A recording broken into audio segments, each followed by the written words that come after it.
The pyramids were built 4,500 years ago. And these guys, what they're trying to do is build buildings and services that are supposed to last for millions of years. And that's a challenge. Andra, what is it exactly? It's a national agency for radioactive waste management in France.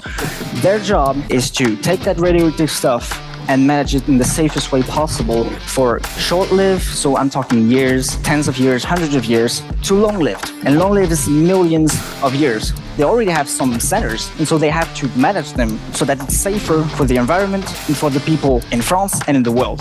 So in this case, the initiative is to implement the first operational digital twins. The idea is, if you can train them with reality capture without having to send them inside the facility, you're going to gain time and you're going to gain security because they're going to be trained in a safe environment, and when they get to the real stuff, they're going to know exactly what to do and where to do it. So we need to capture everything. We all know that when we capture an environment, there is always blind spots. And how do we overcome them, and how do we deliver a complete point cloud?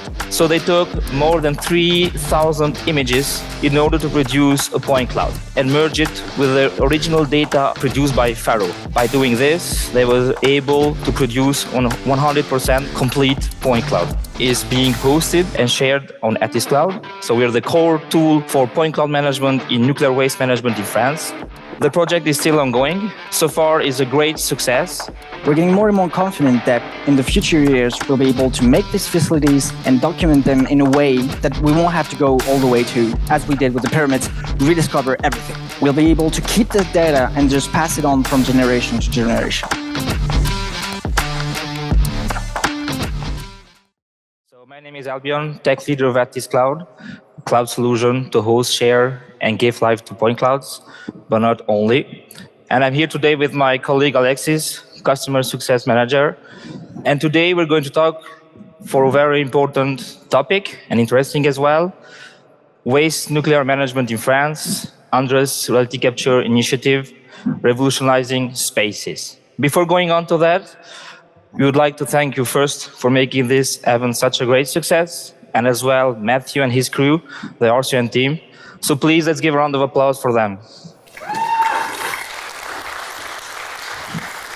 Thank you, Albion. So, guys, here's what we're going to be going over today. So first, we're going to talk about CI2A none. That's actually the name of the project. We'll see that in just a second.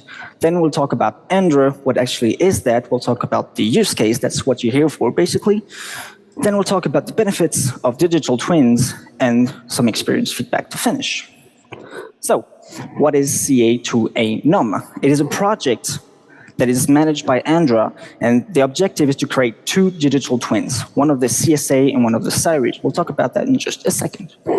So the project aims to create a complete digital twin of CIRUS and a partial one of CSA, so allowing them to consider future construction options, like including storage facilities and the buildings around the area. So the company is actually taking part in this project, or well, the Andra, they're basically managing the thing with S-System. I'll talk about the Andra just after. The S-System, they're a engineering firm. Then we have Human Games, they're specialized in VR. We'll talk about that also. ATFF, they're the ones scanning the whole thing, surveyors, basically. Sparte, they manage the thing as well, also auditing firm, that's it. And then Atis Cloud, that's basically us. We have a platform to manage, host, and share point clouds and models. So, Andra, what is it exactly? It's a national agency for radioactive waste management in France. Their job is to take that radioactive stuff and manage it in the safest way possible for current and future generations. First, let's talk a little bit about what actually waste is and how it works. So you're going to have first a line, which is basically for how long will it live. That's going to go for short-lived, so I'm talking years, tens of years, hundreds of years, before the material is actually no longer radioactive. To long-lived, and long-lived is millions of years. Guys, millions of years ago, the animals working the earth were dinosaurs. Look at the pyramids. The pyramids were built 4,500 years ago. And these guys, what they're trying to do is build buildings and services, agencies that are supposed to last for millions of years, and that's a challenge. Now then, the second thing is what the level of the waste actually is. We're going to have low-level things. There's going to be suits that are actually used in nuclear power plants. I'm talking gloves, suits, boots, stuff like this, or medical syringes or stuff like this.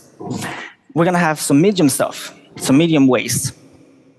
Here, when they deconstruct, demolish a nuclear power plant, all the material that was used, well, is actually a little bit radioactive. So I'm talking concrete, I'm talking metals, and graphite blocks, for example.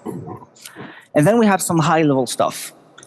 That is the used fuel from the reactors. That is some defense-related wastes. Now they have 45 years of experience in that domain, and they have 4 main missions. The first one is design, scientific research, and technological development. They do have facilities, we're going to talk about them in just a second, but not for all types. If I'm talking long-lived, they do not yet have, well, the facilities to actually handle them, so they do some research to actually know what they're going to be doing in the next years to actually handle that kind of waste. The second thing is industrial waste management activity. As I said, they already have some centers, and so they have to manage them so that it's safer for the environment and for the people in France and in the world. They also have, well, a third mission, which is public service and raising awareness. They're actually also the ones going out and getting these wastes from public and private stakeholders. They're also the ones who are going to go ahead and clean the places that have been affected by radioactive wastes. And finally, it's outreach on a national scale and abroad. The idea is they don't work alone. They're going to work with people here in the US and everywhere in the world to try to elevate everybody. That's basically what we're trying to do here with reality capture, and they're doing the same thing with nuclear waste management. Now I'm going to have Albion talk a little bit about initiative of the Andra. Yeah, so with the question that we might be asking, how digital twin is going to help them and what's the initiative. So in this case, the initiative is to implement the first operational bricks of digital twins. So here we have the CSA and the CIRUS Center, and the project aims to create a complete digital twin for the CIRUS and the partial one of CSA. The CSA is in a larger scale because they want to have additionally different dimensions of digital models. And the project is a project of 3 years. We have started in 2022, so we just passed the middle of the half of the project. So the CIRUS is what we're going to talk about, and the CSA is the one in a more global scale. It is going to start, it has already started actually, whereas the CIRUS, it's already at the end of the project. And before going any further, let's talk about the CSA and CIRUS, what they do and how we can help them. Yeah, exactly. So we told you they already have some facilities, and so we're going to talk about the 2 of them that actually entrust us for the CA2A NUM project. So the first one is the CSA. That one is designed for mid and low-level, short-lived radioactive wastes. It has been operational since 1992 and can hold up to 1 million cubic meter of waste. These numbers that you can see are all from 2021, so the ones down there and the one behind me, 36.3% of that was actually utilized. 2021, we're talking 11,000 cubic meters delivered and almost 10,000 stored. And you'll understand why there's a difference just a second if you look at that last line right there. That is 8,000 packages that they have to treat in just 1 year. And so the difference is actually explained because they do compact some stuff, so it takes less space, and they can, gain space for the final stuff. The CIRUS now, on the other hand, that one is designed for very low level, short-lived still, waste. Has been operational since 2003, can hold up to 650,000 cubic meters, and 66.1%, was actually utilized at the end of 2021. Now they're thinking that by the end of, I don't know what year, that site could actually hold up to 2.1 million cubic meters before they would have to close it, and open another one to add some more. Again, numbers for 2021, to 20,000 cubic meters delivered, and same thing, because of the compressors, we have almost 18,000 stored. That's almost 19,000 packages that they have to treat every year again. For our presentation, we're going to be focusing on the series, and especially on the BRTT, which you can see right here. That room is specialized in the vial treatment process, scintillant vial treatment process, to be exact. We have some people working in there, technicians. They're in there all day long, just managing that waste. And the goal is to have them as short as possible in that room while still making as much work as possible. And that's also a big challenge. And that's why they had this room created. On here you can see a SolidWorks model. That model is not accurate to what it actually is in real life. If you go there and capture it, it doesn't actually look like this. Albion's going to talk about it in just a second. So now what they had to do is create a new digital twin of the actual building for two things. First, it allows them to simulate some different implementations. Once they have their different layouts, then they can test it through VR and through other solutions to actually find the best one and put that one in production, instead of just trying them all and see what works the best. That would just take too much time and too much money. Then you can train operators through VR, and that's where human games come in handy. The idea is, if you can train them with reality capture without having to send them inside the facility, you're going to gain time because they don't have to go there all the time, and you're going to gain in security because they're going to be trained in a safe environment, and when they get to the real stuff, into the real place, they're going to know exactly what to do and where to do it. Again, getting security, time saving, and money saving. Now, Albion is going to talk about how they actually are going to create these first steps of making these digital twins. So, you all might wonder how digital twin is going to help them and what was the first step. So, thanks to ATFF, which is part of this project, they started by capturing the data. But before capturing the data, they had to answer several questions. What are we going to do with that afterwards, and what kind of data do we need? The complexity of this project is that it's a facility, and there are some complex spaces, so we need to capture everything. So ATFF used a Faro scanner to produce the point cloud. So the overall point cloud has 44 stations. It has as well colors, it has the intensity, and it has also integrated 360 images that are related to the Faro scanner. So they use scene to process, they use your stuff to produce the point cloud. But now we all know that when we capture an environment, there is always blind spots. And how do we overcome them, and how do we deliver a complete point cloud? So ATFF as well used photogrammetry. So they took more than 3,000 images of these complex objects in order to produce a point cloud. So thanks to these several images, they were able to use capturing reality software to generate a point cloud and merge it with the original data produced by Faro. And by doing this, they were able to produce on 100% complete point cloud. Here you can see what the technicians in the BRTT are actually working with. That's a glove box. You probably have seen that in movies or anywhere. It's a big box that's transparent. You have two gloves that are actually going inside of it. And so the technician can stay outside of the box while the nuclear or, well, radioactive elements are inside of it. And working with this point cloud, for these operators, they are not specialized users in 3D. So if you produce to them a point cloud like this, they don't know what to do. And as Alexis mentioned earlier, their goal was to have a reality capture and a digital twin of this. Why? To do several implementation layouts. So how they're going to rearrange this space and be more efficient and spend less time in the facility. But how should we share the point cloud? Well, that's where we come in. The point cloud is being hosted and shared on Atis Cloud. So we're the core tool for point cloud management in nuclear waste management in France. And so all the operators, they can easily use the solution plug and play, which is for certified user in 3D and non-certified user on 3D. Now that they have the point cloud, and Alexis mentioned as well that they had a SolidWorks model, which it's really important. It was used for the construction of the facility. So the construction norms have changed since, and it was never supposed to be accurate. So what they did, the first step that they did is that they wanted to find out how much percentage the model was off, like what were the big differences between the model and the point cloud, now that they have the point cloud.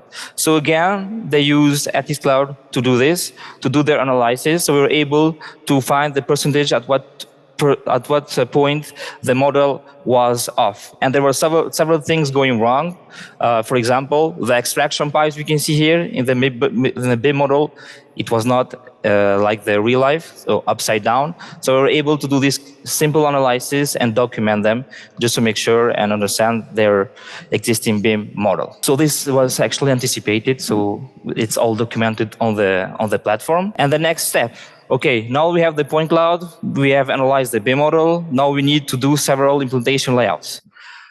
The people who work in these facilities are operators who process nuclear waste. So we have to remember that they are non-specialist users for 3D. What do they need to do? They need to optimize the workspace for various reasons. Some of them we already mentioned: security, productivity, efficiency.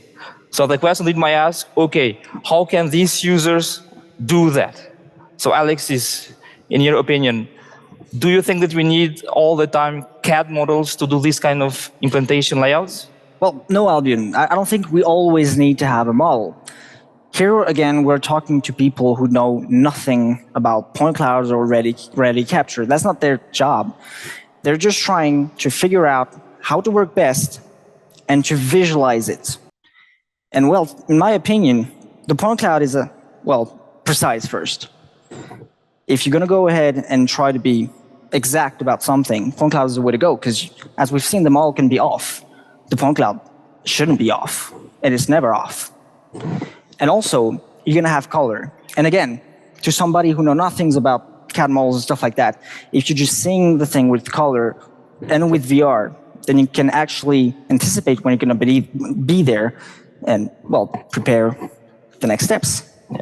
So as you said, for asset management, if you don't have the resources to modelize a machine or an object, you can directly use the point cloud. And in this case, typically what they did.